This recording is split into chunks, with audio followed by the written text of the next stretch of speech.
and welcome to 1+1. I'm Jane Hutcheon. Harry Triguboff came to Australia as a young migrant. He was never impoverished, but through hard work and learning from his mistakes, he began a company that bought parcels of land and built apartments.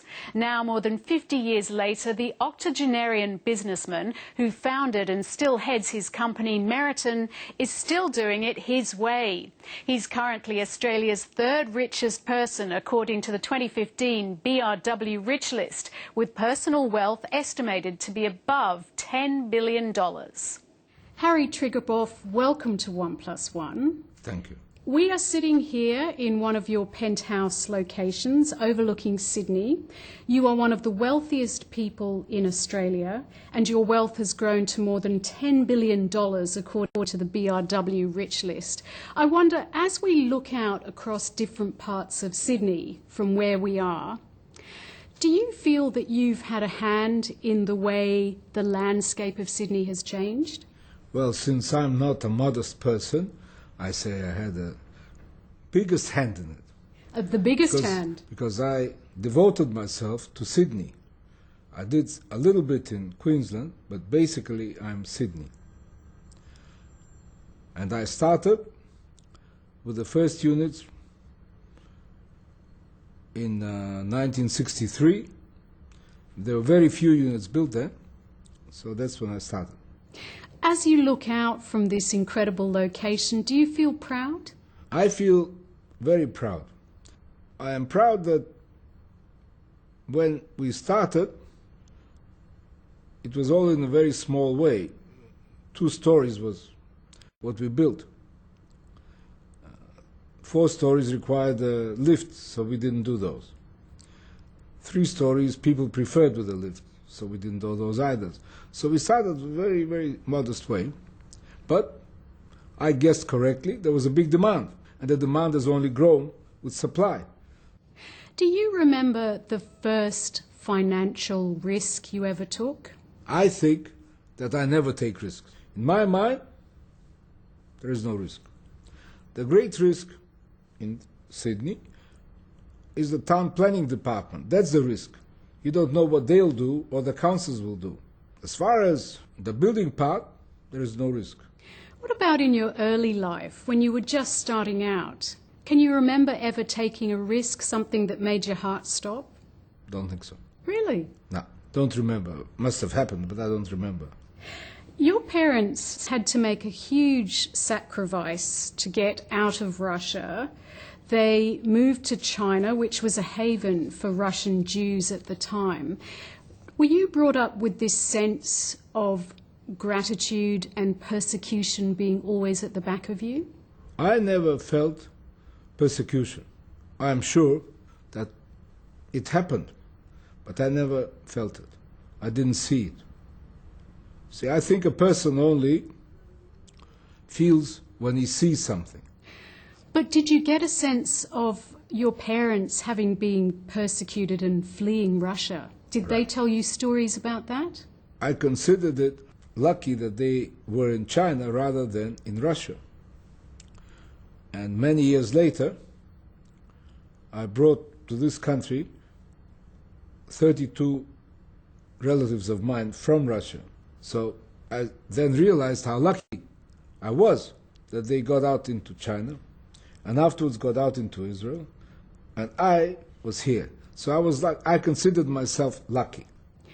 Did you consider yourself lucky as a small child growing up in China? Because there was a lot of hardship going on around you. There was the Japanese invasion in the 1930s, there was civil war, and finally the communist takeover. It wasn't exactly a peaceful time then, was it? Were you aware of those things going on? Sure. I didn't feel much about the early part. I felt it at Pearl Harbor, right? So that's when the Japanese occupied Tianjin, where I was a child growing up. But the Japanese were good to us, the Chinese were good to us. See, Russia was not at war. Russia was neutral. So really the war years for us, Russians, in China, were very good years. The hard part was before the war, when there was the Great Depression in the world. And you imagine my father, he didn't know Chinese, he didn't know how to read or write English, he knew Russian, and he knew Yiddish. So it was very hard for him, that's for sure. But I was a small child, I didn't understand that. So what were your impressions when you first stepped off that plane in Sydney with your brother in 1948? First of all, I was so excited that I felt ashamed. I thought I had to be with my parents. I was here with my brother, and I only looked at the future. So I felt really ashamed, but I couldn't help my excitement. Here was a country I came to that there were all white people. I never saw so many white people in my life. I looked at Bondi Beach. Bronze bodies, unbelievable. I looked at the red roofs, no flats, cottages everywhere. Superb, I couldn't believe it. So they took me, the first day I was here, they took me already on the Harbour Bridge. I crossed the bridge, I never saw such a big bridge. We had a bridge in Tianjin, it's a small bridge, it's a big bridge. Very good. So I was very, very impressed. I didn't know that there was London or New York. For me, this was London and New York all in one. Why did you say that you felt ashamed of being so excited? Oh, because I thought I should be feeling sorry for them that I came here. Still, I understood the problem of a parent that had to send his child here because it was very dangerous for them as communists were coming in, right? And they had good reason to believe it was dangerous because there's not one person from those times is still in China. My parents, they went to Israel. We were lucky that Israel was established just in time for them to get out. In your early years, you spent time in the UK. I think you studied textile engineering in the UK. You worked in Israel for a while. You worked in South Africa. That's before you came back to settle in Australia. Can I ask you, were you looking for a homeland or did you just like to travel? So when I finished school here, by that time my father started a business in Israel. And in his mind and my mind, I only had one thing to do, to work with the father. So we had a textile factory. So to work in a textile factory, he sent me to Leeds. That's where I learned about wool. And I studied there for 3 years, went with my father. I worked with my father and my brother. I didn't get on with my brother didn't get on with my father, the father didn't get on with me. A happy family. We loved each other, but we couldn't work. Right? So then the father said, I sent you when you were a kid to Australia, I'm sending you back. So the Australians wouldn't let me come back. I don't know. Our immigration department is no piece of cake, I promise you, when you're outside. So it took me a year to get the visa back. So that year I spent in South Africa. And when I came back, I explained to them that I was really entitled not only to enter the country, but to have citizenship. They immediately made me an Australian, so that was very good. So I thought it was good. And I stayed ever since here. You sound like you had quite a complex family life. Did that get reconciled as you got older? Did your father, for example, live to see your success? He saw the beginning, yeah. Yeah, he did. He died when I was already probably 8 years in business, yeah. Very good. Was he proud of you? I think he was surprised. So was I. Why was he surprised? Because he thought he was the clever one, you see. And he looked upon me as the one that's arguing all the time. I mean, some people in this country think some politicians still think I'm arguing. They forget that they have to fight each other. They fight me when they need me and I need them, but they fight me, you see. So it must be in my blood. I fight them, you see. So he was surprised that I succeeded. But anyway, he was very proud, yeah, sure. And he told me to help my brother. And anyway, I couldn't help my brother because he didn't like the conditions. So then I didn't help him, but anyways, we were great friends. You came back to Australia, as you said, you got your citizenship. I've heard that you ran a taxi fleet, you owned a milk round, and you sold real estate. That's a lot of different kind of jobs. Yeah. Why did the real estate win out over the taxis and the milk round? So I came here and I tried to get a job in textiles. So I knew some friends that were in textiles, and they told me, if you're good, you'll be better than us. If you're bad, we have to sack you. So they didn't give me a job. So, all right, can't give me a job. I had enough money to buy a cottage, but I didn't do that. I invested my money in milk run, in taxi. I bought a block of 4 flats, and I worked. I mean, for my job, I got £20 a week. For my investments, I got £100 a week. So I lived very well. Mind you, there was no capital gain in those days. You bought for $100, you sold for $100. But anyway, I did okay. So I had a friend who was told that he should go into building. Because I was already a salesman in real estate, I understood what people wanted, which is the main thing. Always understand what people want. So I took him, and we bought a block of land, and I built it, and it was very successful in the first time I ever built. So I thought, well, that's very good. So even before I finished, I already bought land for another 2 blocks, and so I kept on multiplying. And that's how it happened. So you said that you always understood what people wanted. Yes. How did you get that skill? Oh, well, I watched them, and I tried to understand what makes sense. So I saw these young women here when I started to build, and they got very low wages. And I understood that the only way they could figure out security was to have a home. I could see it in their eyes. I could deliver apartments which were a lot cheaper than cottages in areas which were much closer to the city and better. And there was no competition.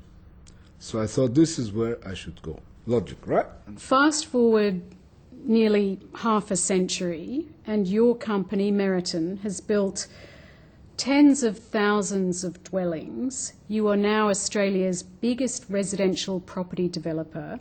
You have said that the Australian dream of a quarter-acre block is trading up to a penthouse in the centre of town. Have you helped craft that new Australian dream? Of course.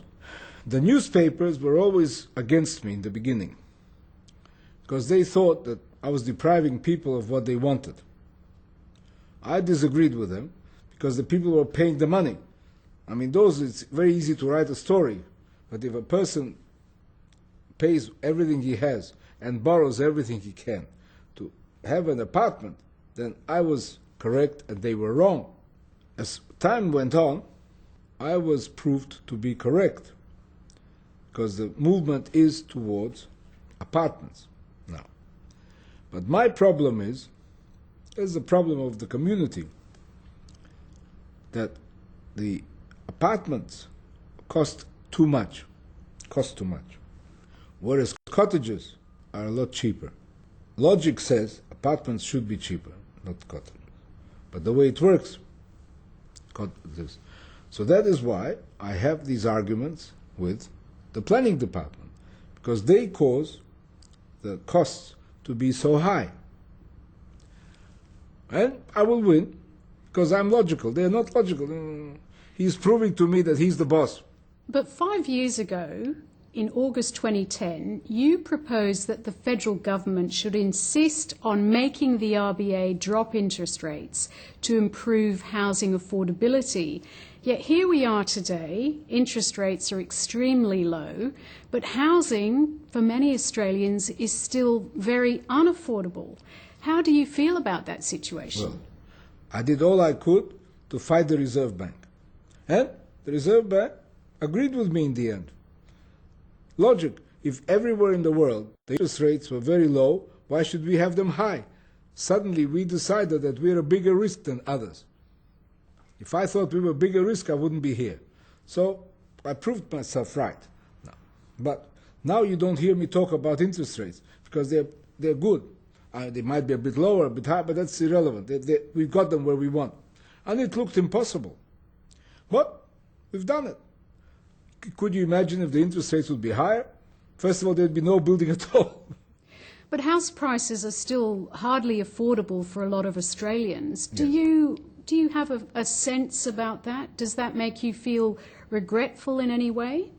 I tried all my life to make housing affordable. The more affordable the house, the more money I make. It's not the less affordable I make, because if it's unaffordable, he can't buy much. I deal in volume. To sell volume must be affordable. So that's my whole life, is to make it affordable. So I did it with interest rates. Now I have to do it with planning now. But if I can address you as Mr. Triguboff, the great-grandfather, you have a great-grandchild, you have grandchildren, and you have children, a lot of Australians would say, maybe not from your family because you've done very well, but a lot of Australians have a sense of unease about the future. There's an uncertainty about jobs. They find housing unaffordable. Do you share that sense of unease? There is a lot of unease, and they have every right to be uneasy. And that's got nothing to do with governments. That just is the way it is, in my opinion. 30 years ago, a person got a job, and he thought he would have that job forever. Today, he gets a job, there's technology, they sack him. He can find another job, mind you. If he wants a job, he gets it. There's jobs around, no problem. But he's uneasy. In the old days, he thought if he joined the railway department, he would die in the railway department. Now, the old people are also uneasy. They don't know how long he'll live. He doesn't know how sick he'll be. So how he got a problem? And he can't fix it. It's the way the world is. I make it very uneasy. And don't forget, even though I think that I'm so wonderful, I do have a lot of responsibilities, and I do have half-finished buildings, and we've got to finish them one day. So I depend on the market being what it is. That's the unease. Let's talk a little bit about courage. I was thinking about this interview, and I wondered to myself, what does somebody give one of the wealthiest people in Australia as a present? And I found these. They're fortune cookies. Yeah, that's right, yeah. Shall we crack a fortune cookie together? Yeah, very good, very good. Oh, you've got good eyesight. To do two things at once is to do neither. That's good advice. Very To good do advice. two things at once is to do neither. Very good advice, yeah, I agree. An ounce of gold cannot buy an ounce of time. Correct. This is Time is all we have, and we lose every day. why I gave you the fortune cookie was I was wondering whether in your life you consider that luck and chance have played important parts. How do you respond to that? Definitely important. But to be lucky, you have to be there. To succeed, you have to work hard. And you must pick the right subject where you want to work hard. So you must also be good at what you do. And you must be happy at what you do. If you have all those things, you'll succeed. You said before that you have to have a lot of things lined up for you to succeed. What would you say your one special skill is? The skill is have the right people. They must be happy at your work. If somebody is unhappy in my business, I throw him out on the spot. Doesn't matter who he is. And I don't need him sulking there. If I can't change him, no good to me. I'm no good to him either. I failed and he failed, in my opinion.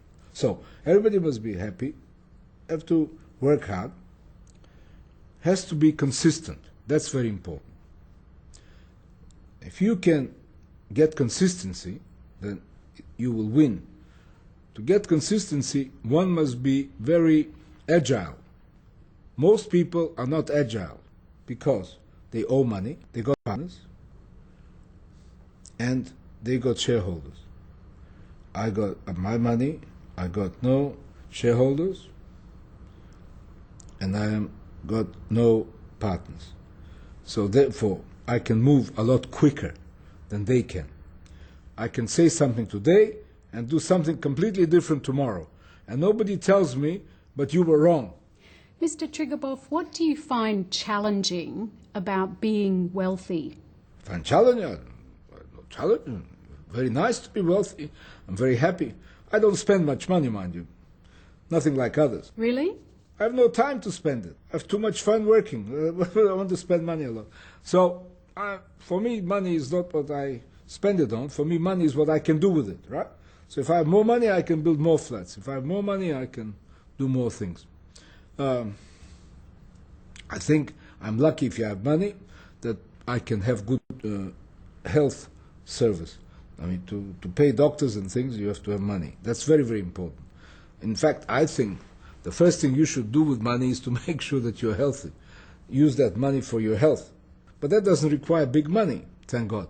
I'm well, I'm healthy.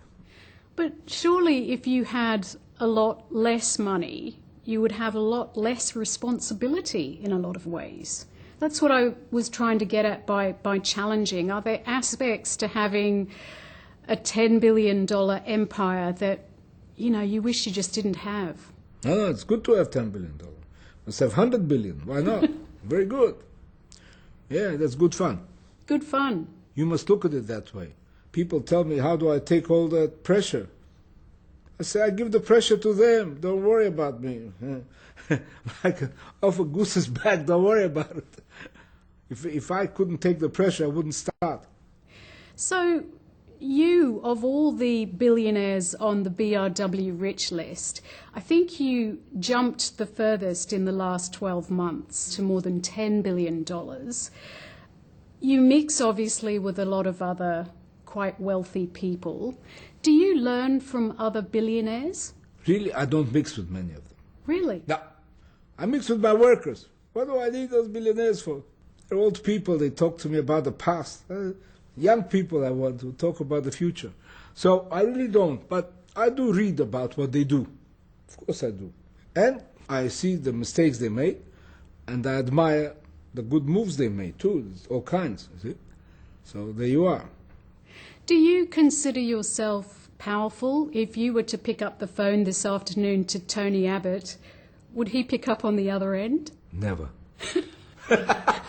Which bit never? You wouldn't call him, or he wouldn't pick up the phone? He wouldn't pick up the phone. He wouldn't. Oh, he has nothing against me.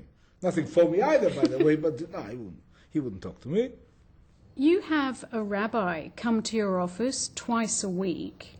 I wonder, has religion, has spirituality become more important to you as you've got older? Not much. I go to synagogue 3 times a year. I went that way with my father.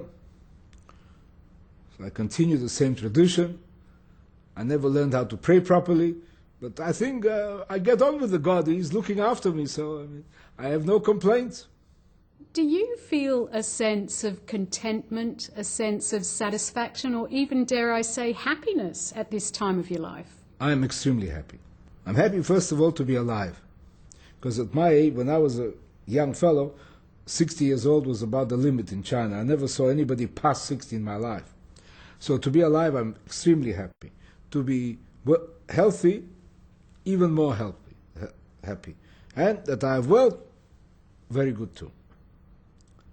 Because I think I use the wealth properly. I use it for the benefit of everyone, including myself. What do you say then to people who say that money doesn't make you happy?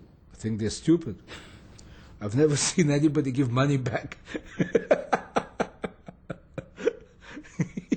Do you think it's important, as someone who builds buildings, who builds high-rise buildings, to build beautiful buildings? Very important. But in my case, I have so many responsibilities that I cannot just stand back and look at beauty. So for that purpose, I have the best architects in the world, and I leave it to them. I think they've done a very good job. I think they have a very outstanding town planner in the city of Sydney, extremely successful. In fact, I gave him some jobs when he was a young kid, so he's very good, and I think we're very lucky. I'd like to talk a little bit about the future. You have said that your wife won't run Meriton, your daughters don't want to run Meriton, and you have 4 grandchildren, and I know some of them are involved in this business. Very good. Why is it hard for rich families to pass on companies, to pass on wealth? Now, here I really don't know about others, I know about myself. For me, I made the company for me. I've given enough money to my children, grandchildren, wife. They have enough money. My main problem is not the family. My main problem is to ensure that the business continues well for me. Mr. Triguboff, if I was to come back here in 10 or 20 years, who would be sitting opposite me as the head of Meriton? I have no idea. I am looking for somebody. I don't know if I'll ever find anybody who can do it. Might have to sell the company, might have to split it here, there, and everywhere. I don't know. I have to discuss it with my daughters, but it's very difficult to find them. You see, my daughter, one is in Israel, one is here, then that one goes there, this one comes here. I mean, they have to sit down together and start giving me directions. Right. My wife, she doesn't care about the business. She says she's had enough. I've given her enough money. She's happy. So it's between those 2 daughters. That's all. Do you worry about the future? No, I just plan as well as I can. But I'm more concerned always about the present. I have to succeed at present before I have the future. Mr. Triguboff, it's been a great pleasure. Thank you for speaking with me on 1+1. Thank you very much. It was a great pleasure for me too. Very nice. 1+1 is available on iView. You can browse the archive or contact us through the website. Stay in touch and leave comments via Facebook. You can also follow me on Twitter. I look forward to your company next time. From me, goodbye.